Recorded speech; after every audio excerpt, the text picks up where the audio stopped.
Bien-aimé du Père, je suis heureux, je suis content d'être en contact avec toi ce matin, dans la présence de Papa Adonai, dans la présence du Roi des Rois, qui vient nous édifier, qui vient nous éduquer, qui vient nous révéler sa parole Réma, parole au travers de laquelle il nous donne de grandir davantage dans la foi et de lui donner encore et davantage gloire. Bien-aimé de papa, nous allons nous laisser enseigner par le Saint-Esprit de Dieu.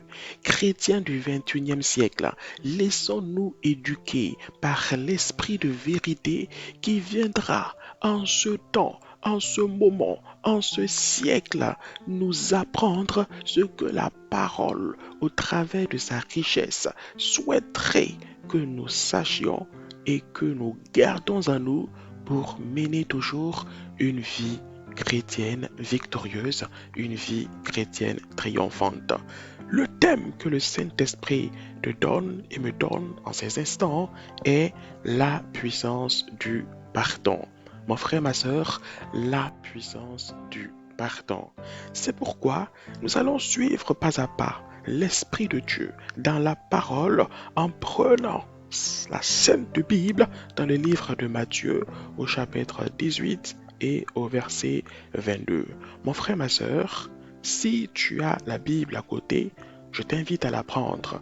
Je t'invite à la saisir avec tes mains afin qu'il y ait du contact physique avec la parole et de l'ouvrir dans le livre de Matthieu au chapitre 18 et au verset 22. Mon frère, ma soeur, nous lisons. Jésus lui dit, je ne te dis pas jusqu'à 7 fois, mais jusqu'à 70 fois 7 fois. Mon frère, ma soeur, le Seigneur Jésus répondait à la question de l'apôtre Pierre, qui lui demandait simplement, Seigneur, si mon frère m'offense, si mon frère pêche contre moi, combien de fois devrais-je lui pardonner? Le Seigneur Jésus lui répond ici, dans le livre de Matthieu, au chapitre 18, au verset 22, en lui disant, je ne te dis pas jusqu'à 7 fois, mais jusqu'à 70 fois 7 fois. Jésus lui dit, je ne te dis pas jusqu'à 7 fois, mais jusqu'à 70 fois 7 fois. Bien-aimés du Père, nous poursuivons la lecture dans le livre de Luc. Oui, c'est la deuxième lecture de ce thème. D'abord Matthieu, chapitre 18, verset 22. Et à présent, nous suivons le Saint-Esprit dans le livre de Luc, au chapitre 6 et au verset 29. Bien-aimé du Père, si tu y es, mon frère, ma soeur, si tu t'y trouves, nous lisons ensemble. Si quelqu'un te frappe sur une joue, présente-lui aussi l'autre. Si quelqu'un prend ton manteau, ne l'empêche pas de prendre encore ta tunique. Si quelqu'un te frappe sur une joue, présente-lui aussi l'autre. Si quelqu'un prend ton manteau, ne l'empêche pas de prendre encore ta tunique. Ces paroles que le Père nous donne sont des paroles puissantes. Ces paroles bien-aimées du Père qui nous sont adressées par la grâce du Saint-Esprit sont des paroles extrêmement particulières. Pourquoi? Car ce sont des paroles qui vont confronter la chair avec le mental, qui vont confronter l'esprit avec notre physique. Bien-aimé du Père, quand quelqu'un te gifle, il est difficile de garder ton sang-froid et de le présenter l'autre jour, hein? N'est-ce pas? Quand quelqu'un vient t'arracher ton bien, il est difficile de lui donner en surplus ce que tu as sur toi, n'est-ce pas? Mais c'est bien là ce que le Père nous demande de faire. En somme, ces deux passages nous invitent à vivre et à demeurer dans un esprit de pardon. Il est difficile pour le cerveau humain de comprendre la grandeur de la parole de Dieu. Il est difficile pour la tête humaine de comprendre l'infinie grandeur de la sagesse de Dieu.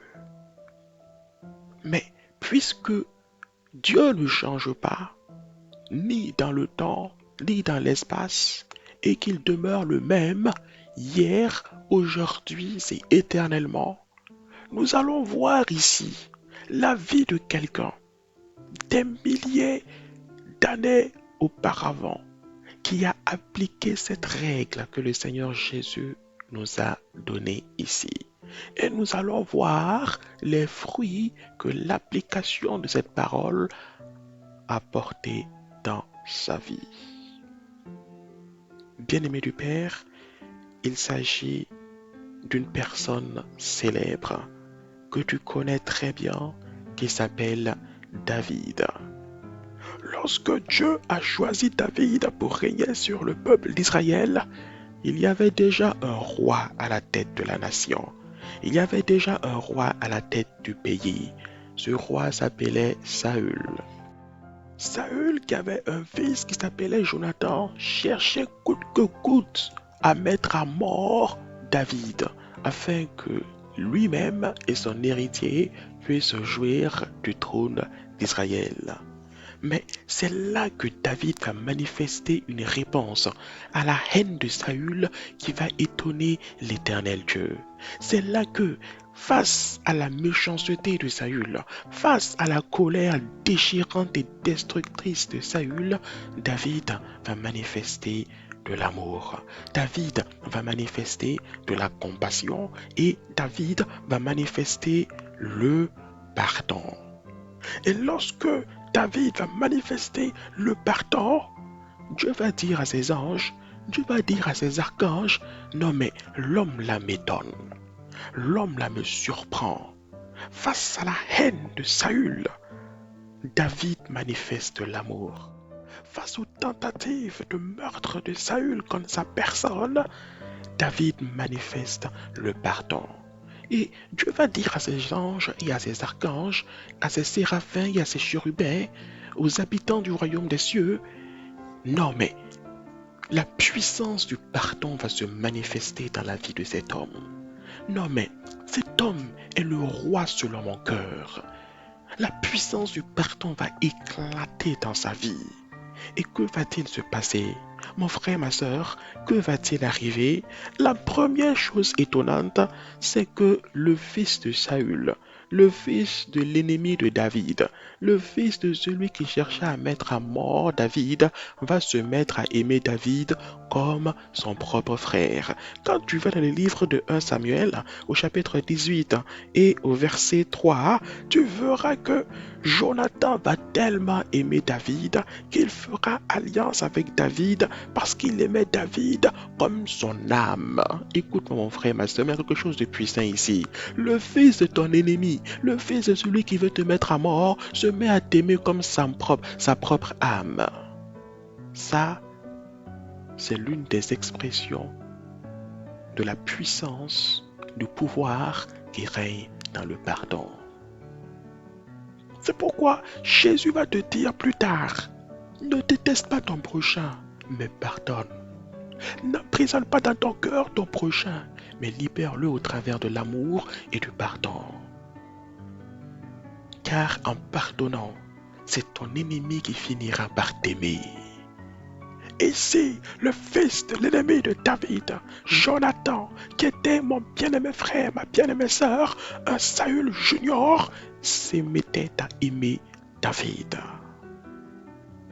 Est-ce que c'était tout? Non. Quand tu vas un peu plus loin, dans le livre de 1 Samuel toujours, au chapitre 22, tu verras que Saül va se mettre à poser des actions étonnantes. Saül va aller dans sa quête à mettre à mort David jusqu'à attaquer une ville sacerdotale. Il va aller jusqu'à s'en prendre aux serviteurs de l'Éternel, à tel point que l'un des fils des serviteurs de l'Éternel, qui s'appelait Abiatar, va réussir à s'enfuir et à rejoindre David avec ce qu'on appelle l'éphod.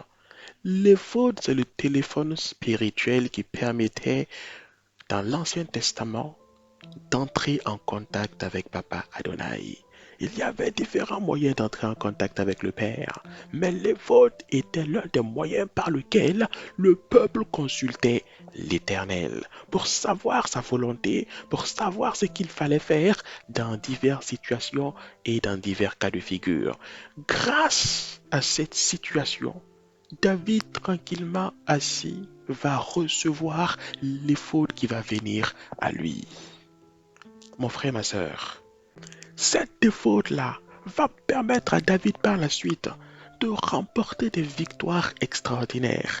Cette éphod-là va davantage conforter David dans son intimité avec Dieu. Bien-aimé du Père, quand tu pratiques l'amour, quand tu pratiques le pardon dans ta vie, il y a des grâces inestimables, il y a des grâces insoupçonnées qui se mettent à venir frapper à ta porte. Coq, coq, coq, je suis là, ouvre, je vais rentrer. Alléluia. La haine ne produit pas ça, mon ami. Le refus de pardonner n'amène pas ces grâces-là, mon frère, ma soeur. Le pouvoir du pardon, c'est d'attirer dans ta vie le bien-être, la paix et la sérénité, et bien plus encore des grâces inattendues. David pensait que c'était tout. David pensait que c'était terminé. David pensait que tout s'arrêtait là. Mais, mon frère, ma soeur, il était loin d'avoir expérimenté le pouvoir, la puissance qui réside dans la compassion, dans le pardon. David n'a pas détesté Saül, malgré toutes ces tentatives qu'il mettait en œuvre pour lui ôter la vie. Jusqu'au jour où, écoute-moi bien mon frère, ma soeur, écoute-moi très bien, Saül va envoyer des serviteurs pour aller capturer David dans une ville où il avait appris que ce dernier s'y trouvait. Lorsque les serviteurs vont arriver dans la ville, ils vont croiser le prophète Samuel à la tête d'une troupe de prophètes également, tous ensemble en train de prophétiser. Et lorsque les envoyés donc de Saül verront les prophètes en train de prophétiser, eux aussi ils vont se mettre à leur tour à prophétiser. Écoute-moi bien. Quand ils vont finir de prophétiser, ils vont revenir faire leur rapport à Saül. Ils vont dire: ah chef, on est parti pour attraper l'homme David là. Mais quand on est arrivé, on a trouvé Samuel, on a trouvé des prophètes en train de prophétiser, et sans comprendre comment, nous aussi on s'est mis à prophétiser avec eux. Samuel va dire: non mais vous, vous êtes faible, attendez, mettez-vous de côté, je vais envoyer des vaillants héros, je vais envoyer des soldats encore plus haut gradés que vous. Cette nouvelle troupe de commandos d'élite de Saül va aller et patatras vivre la même expérience. Ils vont revenir faire le même rapport à Saül. C'est là que Saül va dire: hein, vous également, commando d'élite, vous avez échoué? Bon, on va envoyer les super commandos parachutistes. Allez! Mon frère, ma soeur, les super commandos généraux, tout ce que l'on souhaite, vont revenir en faisant le même rapport à Saül. Nous aussi, nous sommes allés et arrivés, nous n'avons rien pu faire. Nous avons également prophétisé. Tellement fatigué, Saül va lui-même décider d'aller sur place pour voir ce qu'il se passe. Mais, bien-aimé du Père, est-ce que Dieu change? Est-ce que Dieu varie? Non! Dieu est le même. Hier, aujourd'hui et éternellement, n'est-ce pas? Saül va arriver en chair et en os, là où ses précédents soldats étaient allés pour capturer David, et arrivé là, dans le livre donc de 1 Samuel, au chapitre 19, du verset 23 au verset 24, la Bible nous dit au sujet de Saül: et il se dirigea vers Najot près de Rama. L'Esprit de Dieu fut aussi sur lui, et Saül continua son chemin en prophétisant jusqu'à son arrivée à Najot près de Rama. Écoute mon frère, ma soeur, verset 24. Il ôta ses vêtements et il prophétisa aussi devant Samuel et il se jeta nu par terre tout ce jour-là et toute la nuit. C'est pourquoi l'on dit, Saül est-il aussi parmi les prophètes? L'homme là vient pour te tuer. L'homme là vient pour t'ôter la vie. Et en chemin, il se met à prophétiser. Sa mission de meurtre se transforme en une mission de vie. Mon frère, ma soeur, lorsque tu marches dans le pardon, tu ne peux qu'exprimer, tu ne peux que manifester de la joie, de la sérénité, car le pouvoir du pardon apportera dans ta vie au-delà de ce que tu ne peux mesurer, au-delà de ce que tu ne peux imaginer. Mais c'est ainsi que, dans le livre de 1 Samuel, au chapitre 31, lorsque David apprendra que Saül et Jonathan ont été tués dans la guerre face aux Philistins, David va se mettre, plutôt qu'à danser de joie et à se réjouir, David va se mettre à fondre en larmes. David va pleurer. David va manifester une émotion profonde de ce que l'homme oint de l'Éternel qui était Saül en son temps avait perdu la vie avec son fils dans cette bataille face aux Philistins. Et lorsque Dieu va voir ça, lorsque Dieu assis sur son trône de gloire va observer ça, Dieu dira à ses anges et à ses archanges de nouveau, mais vraiment, je vous l'avais dit, cet homme-là, c'est vraiment le roi selon mon cœur. Oh, comme il m'étonne positivement. Et c'est alors que David aura un règne magnifique, un règne marquant, un règne qui va nous étonner jusqu'au jour d'aujourd'hui, au XXIe siècle. Mon bien-aimé frère, ma bien-aimée sœur, voici ce que le Père souhaitait nous enseigner en ce matin par la grâce de son Esprit Saint. Demeurons dans le pardon. Demeurons dans le pardon. Dieu dit, éprouvez-moi au travers de ma parole. Car le même Dieu qui était là au temps de David, au temps de Saül, ce même Dieu est là aujourd'hui à tes côtés. Aujourd'hui, il est ton Père en travers de Jésus-Christ. Aujourd'hui, il est ton Papa en Jésus-Christ, afin que ta vie soit à l'abri au creux de ses mains. Bien-aimé du Père, le Père dit qu'aucune de ses paroles sorties de sa bouche ne revient à lui sans avoir accompli ses effets.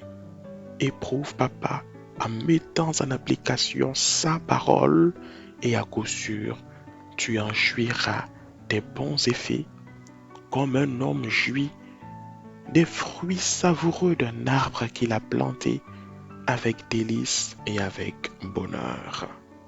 Que le Père te bénisse, que le Père continue, je sais qu'il t'a déjà béni, qu'il continue de te fortifier, de te bénir dans tous les projets de ta vie. Que le Père continue de t'édifier et de te donner d'être toujours la tête et jamais la queue. Béni soit le Père, béni soit le Fils, béni soit le Saint-Esprit.